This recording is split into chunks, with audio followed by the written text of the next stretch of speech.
अस्सलामुअलैकुम बिस्मिल्लाहिर्रहमानिर्रहीम। हमारा आज का पैगाम है वादा खिलाफ़ी नहीं करनी। 1 क्लास हम जो है उर्दू का सबक नंबर 5 फूल मेरा वतन की मश्क कर रहे हैं। इसके लिए आप सफ़ा नंबर 29 खोल लें। अब हम इसका सवाल नंबर 2 आज करेंगे। सवाल नंबर 2 है, दुरुस्त जुमलों के सामने टिक और गलत जुमलों के सामने क्रॉस का निशान लगाएं। जैसे कि हमने सबक में सारी हमने रीडिंग की थी, तो हमें पता होगा कि कौन सा जो जुमला है वो दुरुस्त है और कौन सा जुमला है वो गलत है। पहला है, हमें अपने वतन से प्यार करना चाहिए। तो क्या हमें अपने वतन से प्यार करना चाहिए? जी हाँ। तो क्या लगाएंगे? टिक। दूसरा है, हमारे मुल्क में सब लोग एक दूसरे से नाराज़ रहते हैं। तो क्या हमने कहानी में ऐसी कोई बात पढ़ी है कि हमारे मुल्क में सब लोग एक दूसरे से नाराज़ रहते हैं? जी नहीं। तो क्या लगाएंगे? क्रॉस। नंबर 3 है, हमारा वतन अल्लाह ताला की नेमत है। तो क्या हमारा वतन अल्लाह ताला की नेमत है? जी हाँ, बिल्कुल। तो क्या लगाएंगे? टिक। नंबर 4 है, हमें अपने वतन की तरक्की के लिए आराम करना चाहिए। तो क्या हमें अपने वतन की तरक्की के लिए यानी उसको आगे बढ़ाने के लिए आराम करना चाहिए?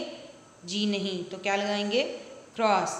अब सवाल नंबर 3 है, दुरुस्त जवाब पर दायरा लगाएं।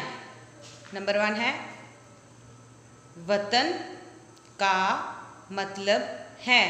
अब ऑप्शंस देखें इसके। पहला ऑप्शन है सूबा, दूसरा शहर, तीसरा मुल्क और चौथा है वादी। तो वतन का मतलब क्या है? मुल्क। तो उसके गिर्द दायरा लगाएंगे। नंबर 2 है, आमिर और सारा सुन रहे थे। अगर हमने जो है कहानी की रीडिंग की थी, तो आमिर और सारा क्या सुन रहे थे ये आपको पता होना चाहिए। ऑप्शंस हैं गाना, मिली नगमा, तराना, कहानी। तो क्या सुन रहे थे? मिली नगमा। तो बे के गिर्द दायरा लगाएं। अगला है, पाकिस्तान में सूबे हैं। पाकिस्तान में सूबे हैं। ऑप्शंस हैं 1, 2, 3, 4। तो पाकिस्तान में कितने सूबे हैं? 4। तो दाल के गिर्द दायरा लगाएं। अगला है, पाकिस्तान के झंडे का रंग है। ऑप्शंस इसके देखें। पहला है लाल और पीला, दूसरा है सब्ज़ और सफ़ेद, तीसरा है सफ़ेद और नीला और चौथा है सब्ज़ और लाल। तो पाकिस्तान के झंडे का क्या रंग है? हम कहानी में पढ़ चुके हैं। क्या है? सब्ज़ और सफ़ेद। तो बे के गिर्द दायरा लगाएंगे। 1 क्लास, उम्मीद है आपको इस मश्क की अच्छे से समझ आ गई होगी। आप लोगों ने अपने घर में बुक के ऊपर इस पेज को अच्छे से जो है हल करना है। अस्सलामु अलैकुम वरहमतुल्लाहि वबरकातुहू।